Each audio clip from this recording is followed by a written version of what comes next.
a young man, I was very impressed with a moment in time that was a very uncertain moment in time, and it was a very scary moment in time,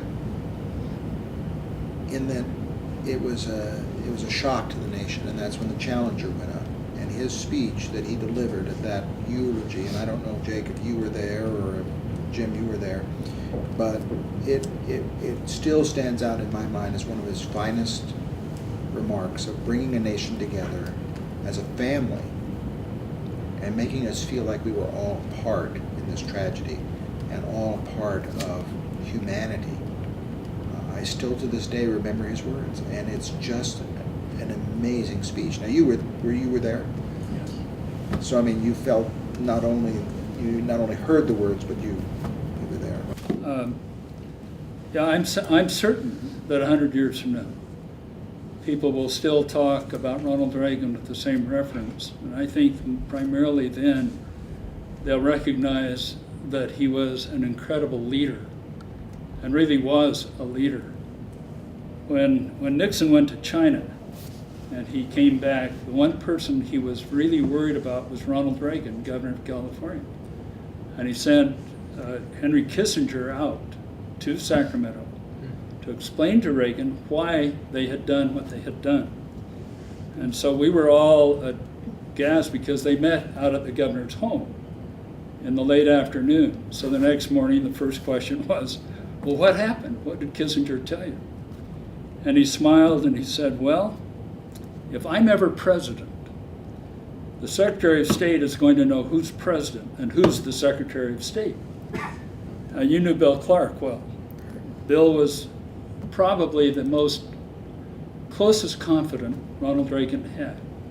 He was Deputy Secretary of State in the first Reagan administration. Alexander Haig was Secretary of State. Bill Clark was Deputy Secretary of State.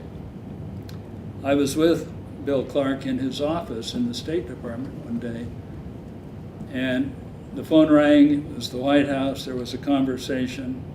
He hung up, and Clark looked at me and said, John, if Al Haig threatens to resign once more, Reagan's going to accept it.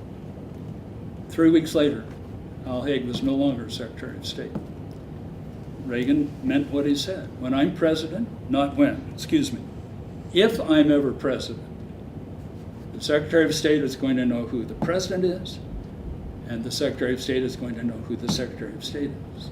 And Al Haig once too often said, if you don't do this, I'm resigning. And Reagan said, we'll miss you.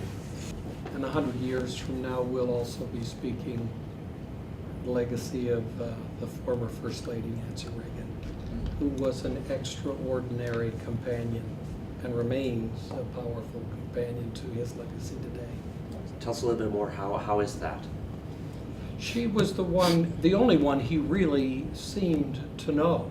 The rest of us were kind of nameless, at least in the White House staff.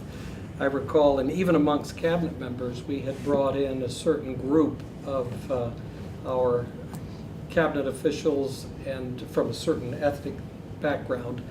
And we were in the cabinet room, and the president was going around welcoming all of these leaders from across the nation.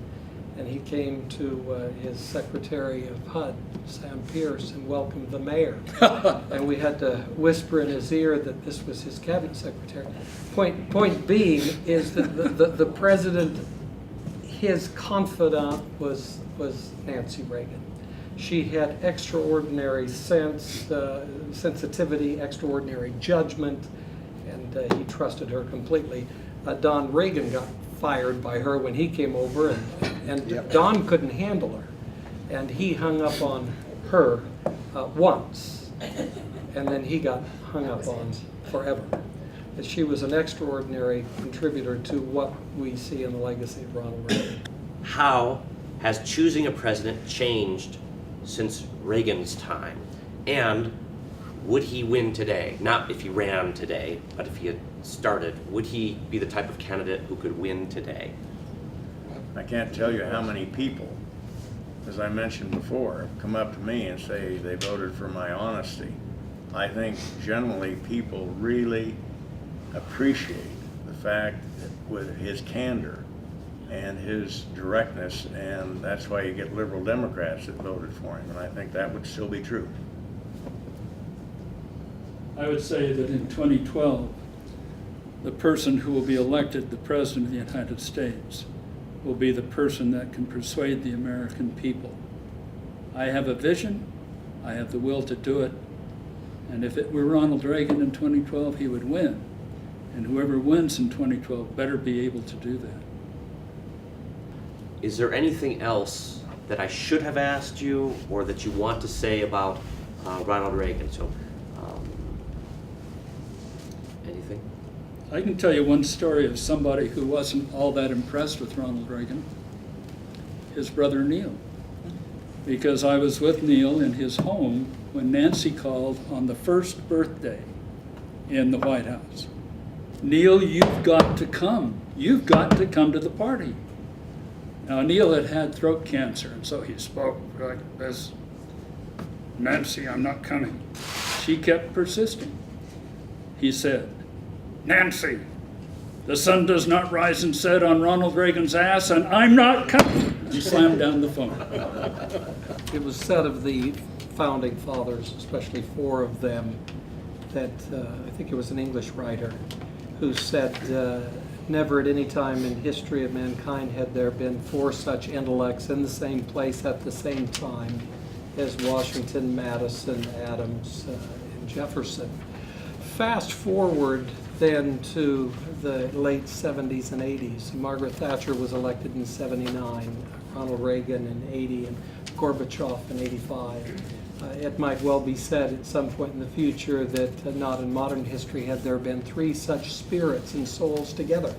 And I recall at the state funeral of Ronald Reagan, Margaret Thatcher was so committed to being there, but she was very weak herself, so she had pre-recorded the message months before the funeral. And good she did, because she couldn't speak at the funeral. She was helped in. Gorbachev was there, 60 other world leaders were there. And I told Candle, and she didn't accompany me to the funeral, I told her later, I said, you know, Ronald Reagan, in the words of Ralph Waldo Emerson in his essay in 1844 on character, that when the man arrived, it altered the face of affairs. And I said, here we had 1,000 people in the cathedral, 1,000 plus, and it was pretty sad, it was pretty heavy, because the man we're still talking about today, now all these years later, was gone. His voice was gone. But when the doors opened and Mrs. Reagan brought the casket in, that casket raised the spirits of that group again.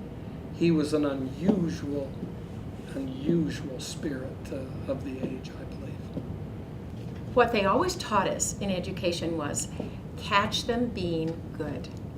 And I think he had an ability to do that, to make us feel good about ourselves, helped us to want to be better, rather than telling us how bad everything was and how poorly we were all doing. He raised our spirits, thereby wanting us all to come to the level that he expected of us and of our country and our nation. And I think that just goes back to a very elemental, fundamental way of helping people to be their best selves. See their best in them, and that's what he did. And that's why everyone loved him. You want to be with someone who makes you feel good. It brings to mind the human dimension of him. There were 2 ladies on my staff in the White House, in the appointments office, who'd been there 50 years. 50 years. We'd wheel them in the morning. And on their 50th anniversary, I said, we're taking you in to see the president next Wednesday. And they said, you know, that's not what we're here for. We won't do that. At any rate, I said, you're going on the schedule. If you don't show up, it'd certainly be bad form.